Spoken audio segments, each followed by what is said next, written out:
ปราณีมีกระบอกอย่างเป็นเราว่าทำให้ตัวที่ย่อกับที่หนึ่งฉายอยู่ที่ตื่นที่เป็นแค่เราจบมาใช่รางวัลชนิดก็ตื่นเต้นฝ่ายพ่อก็บอกเสียของพวกเขาทีอยู่ในงานของพวกเขาในการเป็นนี่นั่นเองซึ่งตอนนี้จะเป็นภาพบรรยากาศในการมอบสายสะพายเนาะและยกรับเข้าไปเขาจะขออนุญาตเรียนเชิญนางสาวโม่งมินิโซตา2019 โดยปียาส้มเนาะมอบป้ายเงินสดมูลค่า3 ล้านกีบให้กับM30ขอเรียนเชิญวันนี้เราจะมีงานอย่างนี้นะครับจากที่คุณสามเดือนช่วงมีสตาร์ทเชื่อต่อช่วงเราเลือกตัวสายปีเราช่องเดนมองให้ตัวที่เนี่ยที่เรามีแต่ที่รังทีเก่าผู้รุ่นเก่าชื่อตื่นเพราะว่าบอกชื่อลุงและเก่าแต่มาใช่แล้วก็ต้องพอใจ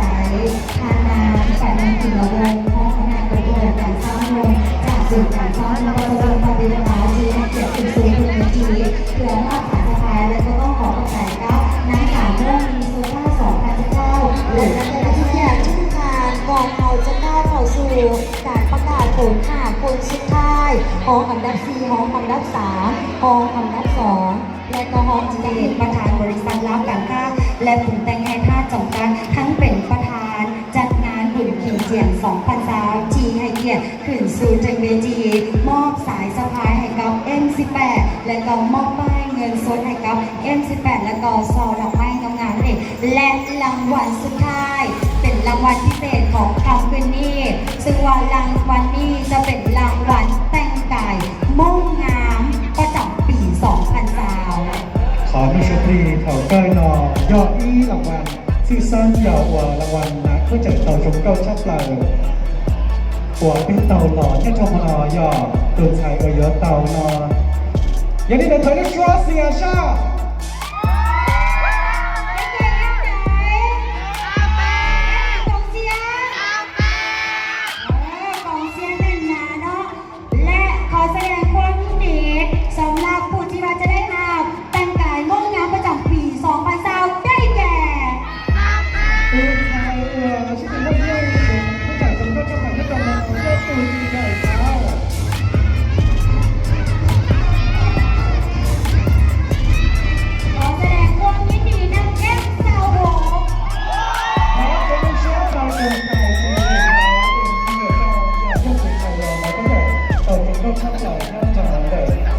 เป็น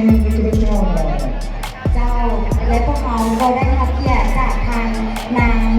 แก้วมณีฤทธิเดชประธานกองการประกวดนางสาวทรงเทาโมกให้เกียรติถึงสู่จังเวทีเพื่อมอบสายสะพายและก็มอบป้ายเงินสดให้กับยังแต่อยากพูดขอใจตูโม่แก้วมณีฤทธิเดช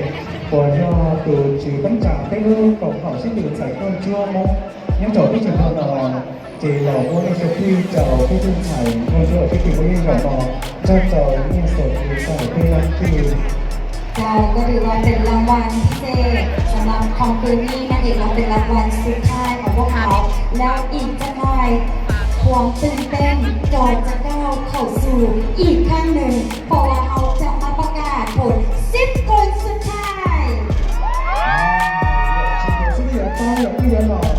เตี๋ยโจนี่ป้องเก่านั่งหัวเตาหัวจีแต่อย่าต่อเพ่เตี๋ยจงพ่อตูจีเดี๋ยวจอด้านจีเทียยิ่งแบบว่าเชื่อมเตะใส่ต่อเพ่หนอเจ้าและก็ต้องขอใจทางนางแก้วมณีซึ่งว่าต่อไปเป็นอีกหนึ่งว่า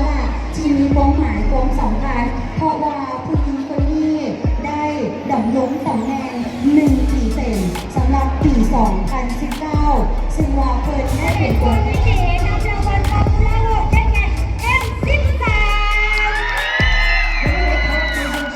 เกี่ยวกับจีนเขาเป็นเต่าแป้งหยอกเต่าทำให้ช็อปปี้ปกติละโคตรเจ้าสำหรับ M13 ของพวกเขานั่นเองเนาะจีวาได้รับรางวัลป๊อปปูล่าโหวตรู้สึกว่าของเสียทางด้านหน้านี่แน่นกันที่เลยเนาะว่าจะเป็นทางด้านหน้าและตัวทางด้านข้างซึ่งว่ารางวัลนี้พวกเขาก็ยังได้รับเกียรติจากทางโซ่ไก่ส้มประธานจัดงานบุญกินเจียง2020ให้เกียรติถึงสู่ทางเวทีมอบสายสะพายและก็มอบป้ายเงินสดมูลค่า3 ล้านกีบยังได้รับได้มาอยากขอใจตูจีใส่ซอกใส่ช่องหัวที่คือจีตั้งจากที่จะเป็นการได้ต่อยชุดได้ถึงเหล่านอ老莫好那首歌要找เนี่ย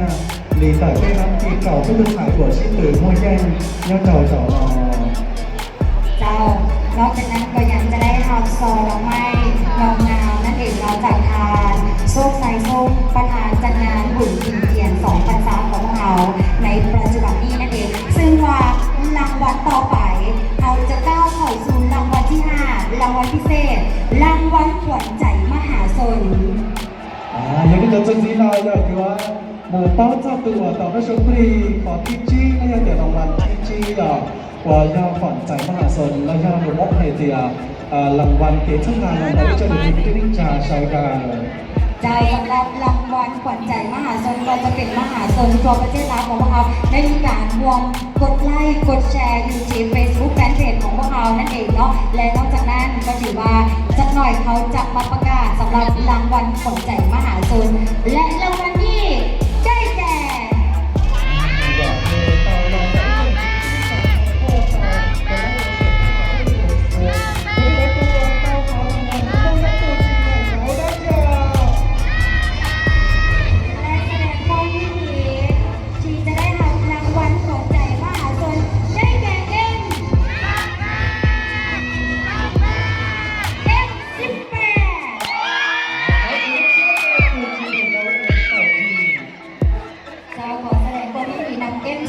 ด้วยซึ่งว่าในตอนนี้พวกเขาก็ได้รับเกียรติจากทางทองไลท์ลิจิเดตประธานบริษัทแล้วการท่าและถึงแต่งแทนท่าจอกัดทั้งเป็นประธานจัดงานบุญเกียรติ2 พรรษาให้เกียรติถึงสู่ทางเวทีเพื่อมอบสายสะพานและก็มอบป้ายเงินสดให้กับ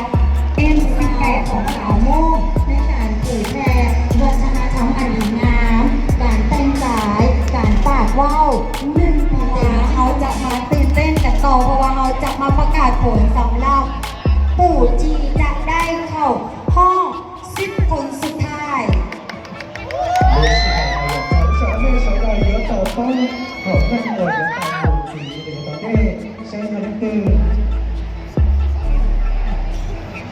และรายชื่อจีเจนนี่จะประกาศสำหรับหมายเลขจะได้ผ่านเข้าห้อง10 คนสุดท้ายคนจะกินได้แก่ดูโดยตาของแม่ตื่นตาโมจีเดี๋ยวแม่ตื่นจีก็ตื่นจีเดี๋ยวจะได้แก่และแสดงความยินดีนางซาวเค้ก又给我到我一个酒ซึ่งก็เป็นคนจะกินและหมายเลขต่อมาจะเป็นผู้ที่2ที่ผ่านเข้าห้อง10 คนสุดท้ายได้แก่第10号我到过了就在走浪要读鸡仔烧ได้แก่ M3读鸡仔烧ขอแสดงความยินดีด้วยเป็นใจก่อนเสียทั้งนั้นหนาของพวกเราเนาะ好，首先就呢個 KPI 啊，學校嘅屋企就同時捉出嚟嘅。และ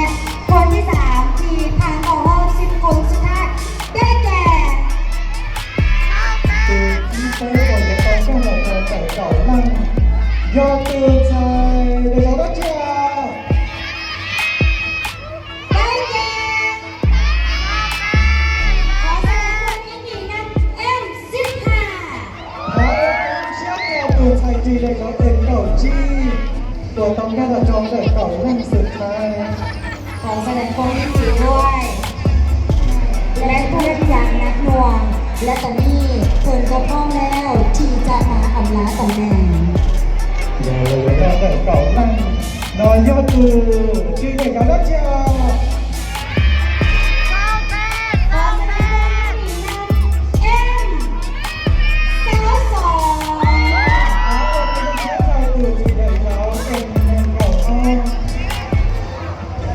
เจ้า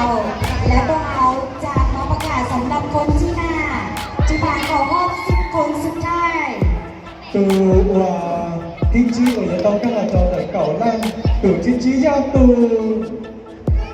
ได้แก่好，我們先到對在住。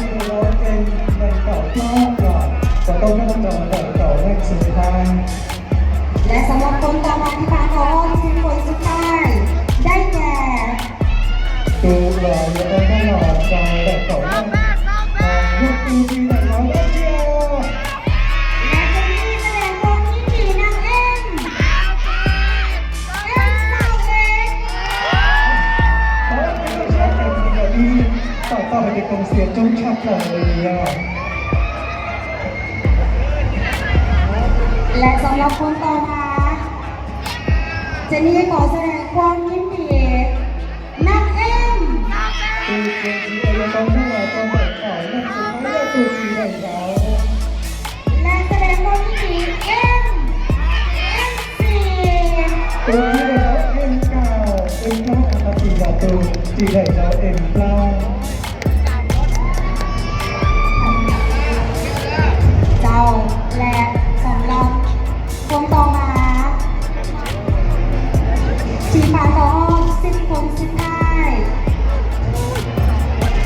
từ bây giờ tao không làm cho tận cái khẩu lần nó do từ dài